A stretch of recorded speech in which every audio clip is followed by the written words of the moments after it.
दीपिका पादुकोण, शाहिद कपूर और रणवीर सिंह की blockbuster film Padmaavat एक बार फिर से बड़े पर्दे पर सिनेमाघरों में रिलीज होने के लिए तैयार है। भंसाली प्रोडक्शन के द्वारा इस बात की जानकारी देने के साथ ही लोगों का उत्साह इस फिल्म के प्रति एक बार फिर से साफ देखा जा रहा है, जब भंसाली प्रोडक्शन की तरफ से इंस्टाग्राम पर इस बात की जानकारी दी गई कि फिल्म पद्मावत को 24 जनवरी को सिनेमाघरों में फिर से दोबारा रिलीज की जाएगी। तो फैंस ने इस पर रिएक्शन देना प्रारंभ कर दिया। एक बार फिर मज़ा आएगा इस फिल्म को देखकर, अपने उस पुराने गौरवशाली अतीत जिसमें राजपूतनियों ने जौहर देकर भी अपनी प्रतिष्ठा बचाई थी और किस प्रकार से मुसलमान राजाओं ने उनके साथ छल किया था, और तमाम ढंग से जो एक्शन के सीन थे, जो लव सीन थे, उस सारे चीज़ों के दृश्यांकन को लोग याद कर रहे हैं और फिर से इसके रिलीज होने का बेसब्री से इंतजार लोग कर रहे हैं।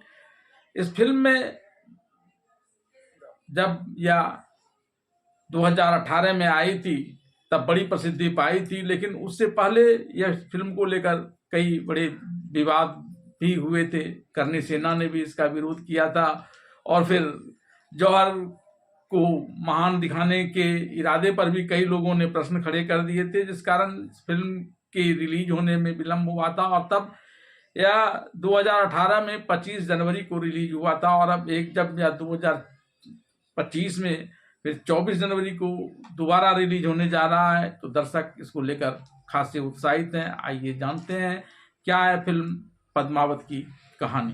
फिल्म पद्मावत की कहानी 13वीं सदी में अफगानिस्तान से शुरू होती है, जहां दिल्ली के सिंहासन को प्राप्त करने के लिए खिलजी वंश के जलालुद्दीन खिलजी, जिसकी भूमिका रजा मुराद ने निभाई है, लगातार चालें चलता रहता है।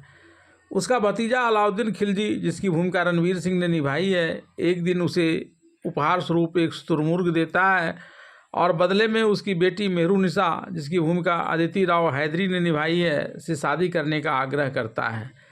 इस पर जलालुद्दीन राजी हो जाता है। शादी की रात ही अलाउद्दीन दूसरी महिला से व्यभिचार करता है और रंगे हाथों पकड़े जाने पर जलालुद्दीन के एक दरबारी को मार देता है। इस बीच राजपूत शासक महाराज रतन सिंह, जिसकी भूमिका शाहिद कपूर ने निभाई है, अपनी पत्नी नागमती के लिए दुर्लभ मोती हासिल करने के लिए सिंघल द्वीप जाते हैं।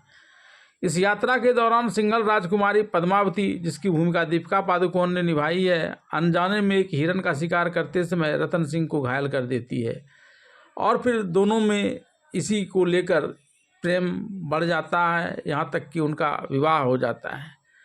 जलालुद्दीन दिल्ली के सिंहासन पर कब्जा कर लेता है और अलाउद्दीन को कारा सूबे का अधिकारी बना देता है। दिल्ली में मंगोल आक्रमण के समय अलाउद्दीन उनसे लड़ने जाता है, लेकिन वह देवगिरी पर भी आक्रमण कर देता है। राज्य पर कब्जा कर लेने की अलाउद्दीन की महत्वाकांक्षा का पता जब जलालुद्दीन को चलता है तो वह उससे मिलने कारा के लिए निकल जाता है।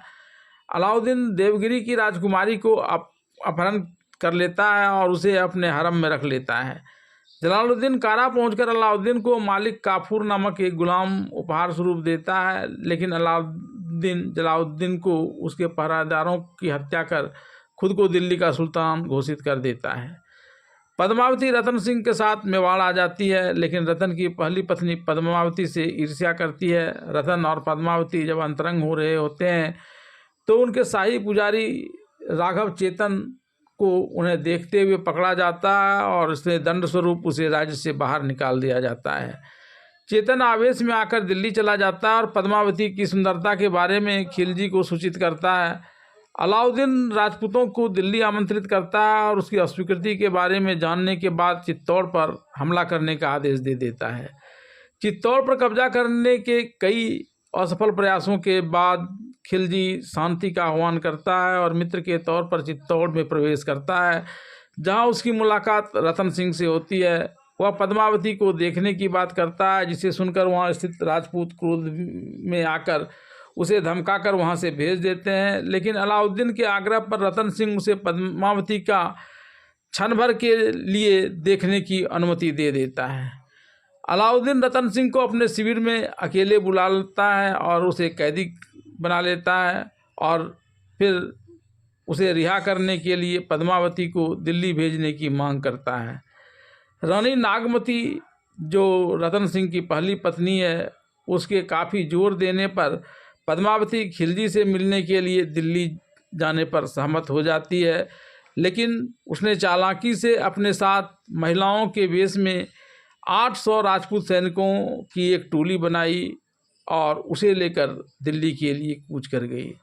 इस बीच अलाउद्दीन का भतीजा उसकी हत्या का प्रयास करता है, जिसमें अलाउद्दीन घायल हो जाता है। सल्तनत की सीमाओं पर पहुंचकर राजपूत सुबह नमाज के समय में खिलजी के सैनिकों पर घात करने की योजना बनाते हैं। पद्मावती मेहरुनिसा की सहायता से रतन को मुक्त कराती है और एक गुप्त सुरंग से निकल जाती है। इस बात की जानकारी मिलते अलाउद्दीन के सैनिक प्रार्थना छोड़ उनका पीछा करने लगते हैं, लेकिन महिलाओं के रूप में प्रच्छन्न राजपूत उन पर हमला कर देते हैं। इस आक्रमण में सभी राजपूतों की भी हत्या हो जाती है, लेकिन रतन सिंह को सुरक्षित वहां से बचाकर चित्तौड़ लाया जाता है और पद्मावती के इस साहसपूर्ण कार्य के लिए चित्तौड़ में पद्मावती को देवी के रूप में सम्मानित किया जाने लगता है। अलाउद्दीन राजपूतों की मदद करने के लिए मेहरुनिसा को कारावास में कैद कर लेता है और फिर चित्तौड़ पर चढ़ाई करने के लिए दोबारा निकल जाता है। युद्ध क्षेत्र में उसके और रतन सिंह के बीच द्वंद्व होता है। अलाउद्दीन लगभग रतन सिंह के द्वारा पराजित ही हो चुका था जब मालिक कफूर की अगुवाई में खिलजी की एक सेना ने अचानक आकर रतन सिंह पर बाण बरसाकर उसे मार दिया। खिलजी सेना राजपूतों को पराजित कर चित्तौड़ में प्रवेश करने में तो सफल हो जाती है, लेकिन यहाँ उसे पद्मावती नहीं मिलती है, क्योंकि तब तक पद्मावती अन्य राजपूत महिलाओं के साथ आग में कूदकर अपने प्राण दे देती है, यानी जौहर कर चुकी होती है।